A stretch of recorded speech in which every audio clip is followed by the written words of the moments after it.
Hai, Assalamualaikum warahmatullahi wabarakatuh. Saya Muhammad Nizam Azhar bin Yusuf. Saya akan membentangkan tentang iaitu soalan kedua, iaitu keunikan iklim dan kesan pembangunan sesebuah negara. Okey, yang pertama ialah pendahuluan, iaitu pertanian merupakan pengeluaran makanan dan juga barangan, iaitu melalui perladangan, penternakan dan juga perhutanan.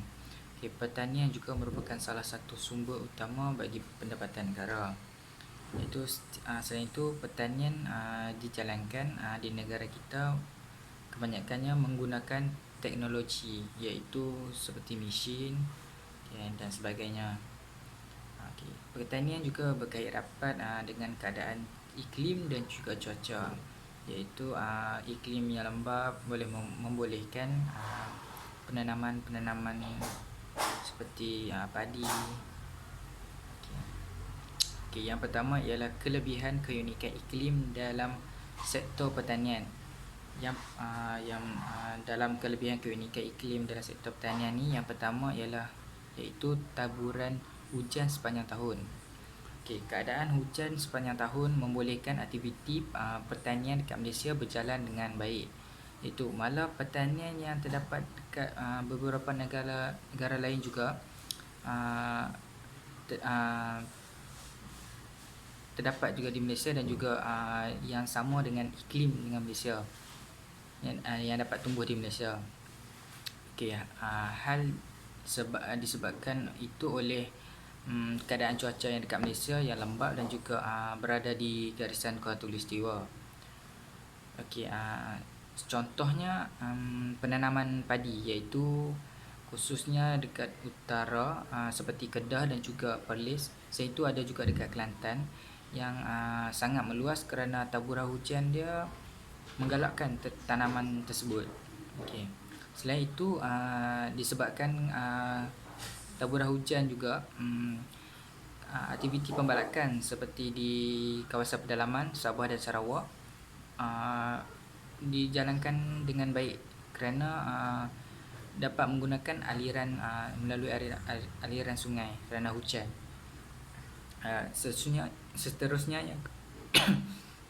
Seterusnya kelebihan keunikan iklim dalam sektor pertanian yang kedua ialah cuaca lembap dan sejuk serta kawasan tanah tinggi. Kebanyakan kawasan yang tanah tinggi iaitu mempunyai suhu sekitar antara 18 darjah Celsius hingga 21 darjah Celsius sesuai dengan penanaman teh. Yang kita tahu iaitu di Cameron Highland dan juga di Kundasang merupakan salah satu penanaman teh yang terbesar di Malaysia. Seterusnya ialah cuaca lembap dan sejuk di kawasan Tanah Pama.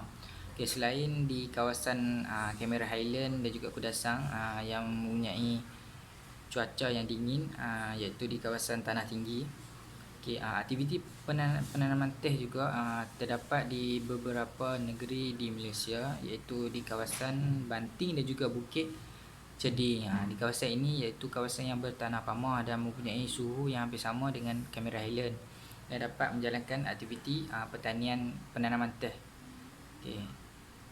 Seterusnya ialah tanah subur.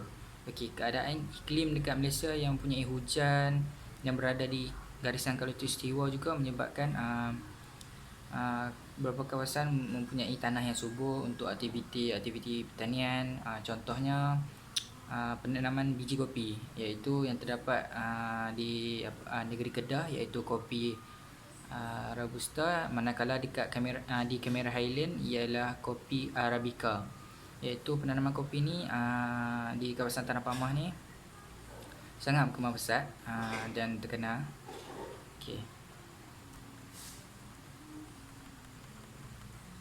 Seterusnya kesan pembangunan kepada sesebuah negara. Yang pertama ialah kesan kepada ekonomi negara, iaitu disebabkan aktiviti pertanian, ekonomi negara dapat berkembang dengan pesat kerana pertanian, kerana aktiviti pertanian ni dapat dieksport dan juga diimport daripada luar.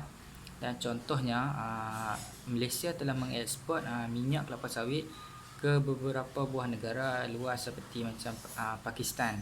Itu hasil daripada hubungan dua hala antara kedua-dua buah negara. Seterusnya ialah peningkatan peluang pekerjaan, iaitu melalui pertanian juga dia menghasilkan peningkatan dalam peluang pekerjaan menerusi hasil permintaan hasil tanaman yang tinggi seperti kelapa sawit dan juga tanaman lain yang membolehkan banyak peluang pekerjaan disediakan. Contohnya peningkatan peluang pekerjaan ni contohnya seperti peningkatan permintaan durian musangking, iaitu yang mendapat permintaan yang tinggi dari negara China, yang membolehkan peluang pekerjaan kepada masyarakat iaitu pemuda ataupun beberapa kawasan pedalaman boleh mencuba menanam durian musangking kerana permintaan dia tinggi daripada negara China. Seterusnya ialah taraf hidup rakyat meningkat. Disebabkan itu juga peningkatan permintaan yang tinggi membolehkan masyarakat mempunyai sumber pendapatan dan berkembang baik. Kesimpulannya, keadaan iklim dan cuaca di Malaysia sangat membantu dalam bidang ekonomi, dan keadaan cuaca juga menyebabkan banyak tanaman tidak kira sama ada di tanah pama ataupun di tanah tinggi yang dapat ditanam dengan baik. Ia sekaligus meningkatkan taraf ekonomi negara. Sekian, terima kasih.